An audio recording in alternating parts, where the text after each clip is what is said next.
بسم اللہ الرحمن الرحیم۔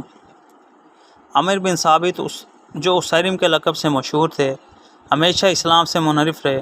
جب عہد کا دن آیا تو اسلام دل میں اتر گیا اور تلوار لے کر میدان میں پہنچے اور کافروں سے خوب قتال کیے، یہاں تک کہ زخمی ہو کر گر پڑے۔ لوگوں نے جب دیکھا کہ اسیرم ہے تو بہت تعجب ہوا اور پوچھا، اے عمر، تیرے لیے اس لڑائی میں کیا دائی ہوا، اسلام کی رغبت یا قوی غیرت و حمیت؟ اسیرم نے جواب دیا، بل رغبتاً فی الاسلام فآمنت باللہ ورسولہ فاسلمت واخذت سیفی وقاتلت مع رسول اللہ صلی اللہ علیہ وسلم حتی اصابنی ما اصابنی انہ لمن اہل الجنہ۔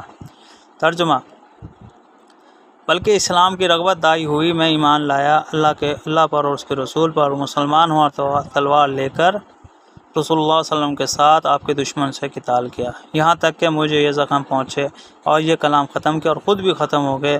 بلا شبہ یہ جنت والوں میں سے، اہل جنت میں سے ہے۔ حضرت برار رضی اللہ تعالیٰ عنہ فرمایا کرتے تھے، بتلاؤ وہ کون شخص ہے جو جنت میں پہنچ بھی گیا اور ایک نماز بھی نہیں پڑھی؟ وہ یہی صحابی تھے کہ ایک نماز بھی نہیں پڑھی اور جنت میں پہنچ بھی گئے۔